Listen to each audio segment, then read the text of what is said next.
please don't make the mistake of going and converting a ton of money from your 401k or IRA to your Roth just to minimize taxes without thinking about the impact on your whole entire retirement. Here's why I say this. Some people come to me and they're like, look, Ari, I already did a Roth conversion. They say it with a little bit of attitude. I'm like, I wish you did nothing, because that mistake is now going to shift how much you can spend the rest of your life. And other people go, well, I'm never going to do Roth conversions or tax stuff. I don't even know what conversion means.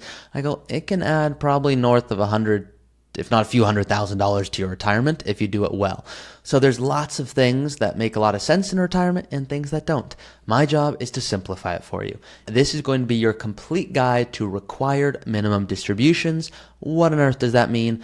That is income you're going to have to take out of your portfolio that is pre-tax. So a 401k, an IRA, not a Roth IRA, not a brokerage account. Only pre-tax assets you have to pull from.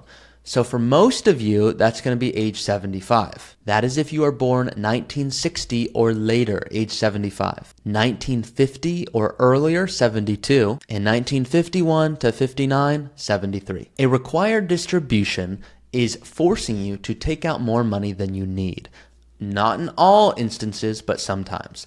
Generally, that is dependent on a few factors, but to keep it simple, 3.8% is what it begins at. That's the required distribution starting spot. So let's assume you want to spend $5,000 a month in retirement. Keep it real simple, $5,000 a month, and you have $1 million. Well, if that's all in your 401k and you're 75 and you have to take a distribution, what's 3.8% of 1 million? That's $38,000. So you're like, look, I want to spend $5,000 a month in retirement. That's $60,000 a year. Now, yes, there's taxes, and is it adjusted for inflation? And we'll get to that. But wait, so $60,000 is what I need to live, and $38,000 is going to have to come from my portfolio. That person should not start converting money. They don't need to. It would be unnecessary. It's like getting surgery when you don't have to.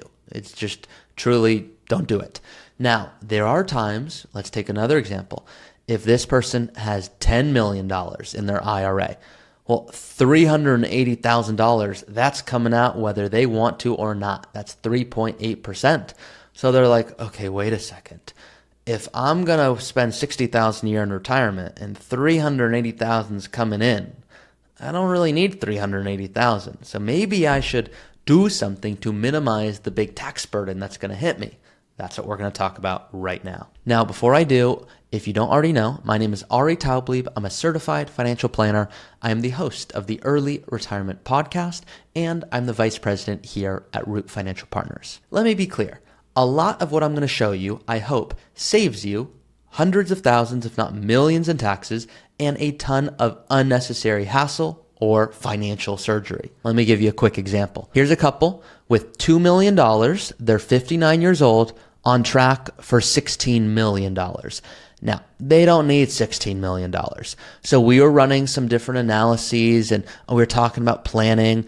And I said, hey, if we're doing Roth conversions or some of this fancy stuff, it can add money. Sometimes it can add like $50,000 more dollars, meaning you do this versus not doing this would not be smart. You should do this and have $50,000 more dollars. Other times it's a bigger impact. It's like, whoa, $1.5 million more dollars from moving money from my IRA or 401k into a Roth, intentionally paying a little bit in taxes today to avoid paying a lot in the future. I call it the cauliflower example, where you're going to eat a little bit of cauliflower to avoid having to eat a ton, if not only cauliflower in the future, when you're going to want pasta and steak and other fun stuff. But let's continue on here. What if they're like, OMG, this is insane. Let's do so many of these conversions. That would be cool, right? It would defeat the purpose. They would be better to do nothing and never log into their account at any time. There would be 2.2 million fewer dollars if they were to try to do these conversions incorrectly.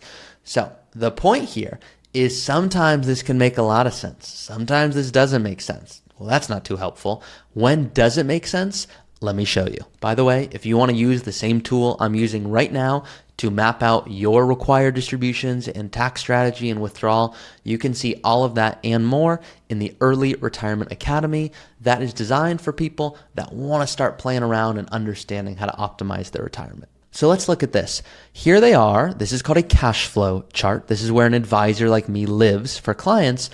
In 2024, this is going to be their income. They've got salary. They're going to retire in 2 years. They want to potentially turn on Social Security.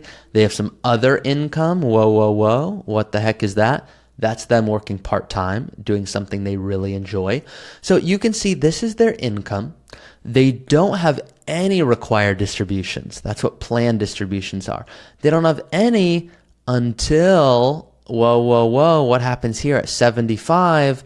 The first required distribution for the spouse starts. So 100,000. What does that mean? What's coming in the door? 70,000 through Social Security, 110,000 through required minimum distributions. So 180 is coming in, whether they want it or not. 180 is coming in the door. But they have to make sure they meet their expenses. I mean, right? They've got to pay for living and housing and healthcare and all that fun stuff. So 128,000, those are their expenses. But they want to have more fun. What about other goals? What about vacation or health or massage or PT? All that fun stuff. Well, let's assume, they want to spend on that. And don't forget about taxes. We got to make sure we're taking care of everything. So in plain English, here they are, 180,000 coming in the door, 177,000 going out the door, meaning expenses. That's 1,700 left over. Not a big deal this year. But as we go into the future, what happens is this number on the right, when it's positive, the positive number all gets taxed at your highest marginal bracket. So watch what happens in 2042. Well, now 2 required distributions from each spouse. So 75,000 in Social Security income, 260,000 in required distributions, and now $330,000 is coming in the door. But they only need 235. So this 100,000 of extra, well, that's what they're getting hit with at the biggest bracket of taxes possible, called your highest marginal bracket. So one client to me said, Ari, I don't get what you're saying here. I said, okay, you want me to explain it differently? They go, no. This is when I know I reached success. I go, huh? They go, yeah, I see you're getting all lost in the numbers because you love this stuff, and I get that, and that's kind of why I'm hiring you. But to be honest, when you're telling me I'm going to have to take out more than I even need, I think that means I'm in a really good spot. I'm like, oh, it does. We just need to minimize your taxes. They're like, yeah, but I think you didn't harp enough on like that I'm in a good spot. I go, that's probably good feedback. I get so lost at, hey, let's make sure the taxes get optimized and don't pay more than you need to, without taking a step back and going, look, you've done a good job. This is a beautiful problem. You're going to have to pay more taxes than you could have ever dreamed and want to pay. But don't decline a bonus because you're going to have to pay more in taxes.